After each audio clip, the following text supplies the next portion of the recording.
I spent 4 days in Paris during the Olympics. Here are my top moments in no particular order. Paris, the city of lights, love, and now the world stage for one of the most remarkable events on the planet, the Olympics. Here, where history meets the present, we witness the unbreakable spirit of humanity. Starting with water polo. This was my first ever water polo game and I did not know what to expect. The matches were played at La Défense Arena, which was absolutely amazing. There were 2 games, the one to decide 5th and 6th place in the tournament between Italy and Hungary, won by Hungary on penalties, and the second game, the women's final between Spain and Australia.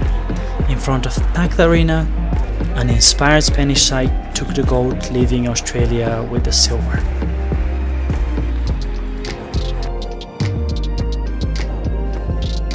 When a friend calls you last minute and offers you a cheap spare ticket for the women's bronze medal game in field hockey, you take it. This was again a first for me, and I love the fact that the game was played in the stadium that hosted the opening ceremony of the 1924 Paris Olympics. The match was decided on penalties, with Argentina taking the bronze. An amazing experience shared with many people who absolutely love the sport and were there to appreciate the incredible achievement of the athletes. Another thing I loved was exploring the Olympic Paris.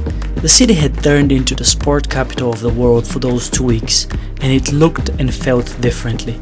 I was amazed at how well it was all organized and loved exploring that different face of Paris. The Olympic spirit wasn't confined to the stadiums, it spilled out into the streets, into the hearts of everyone who was there, celebrating not just their nation's athletes, but the incredible diversity and unity that defines this event. In the stands and on the streets, fans from every nation, united by their love for sport, brought with them stories of hope, unity and pride. This serves as a reminder that no matter where we come from, we are all connected by our shared humanity. Certainly a message that we need to spread now more than ever. One of the biggest surprises of the Olympics, however, both for locals and travelers, was Club France.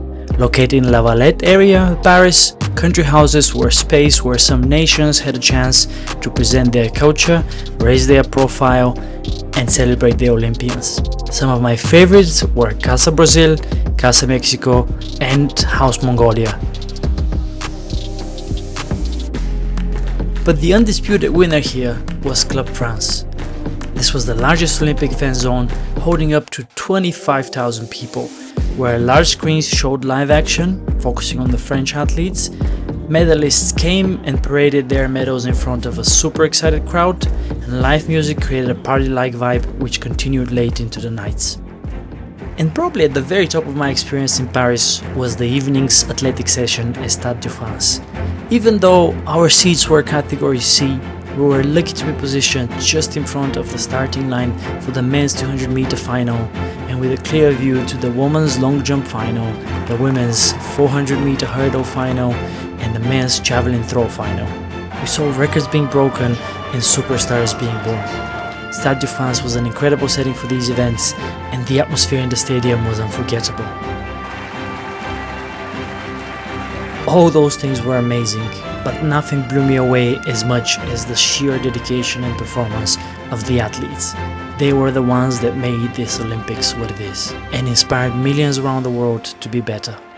Athletes from every corner of the globe, driven by a shared dream, pushed beyond their limits. This was more than just sport. It was a celebration of perseverance, dedication, and the power to overcome any obstacle. The Paris Olympics have shown us that when we come together, nations, cultures, and individuals, there is no limit to what we can achieve. This is the power of the human spirit.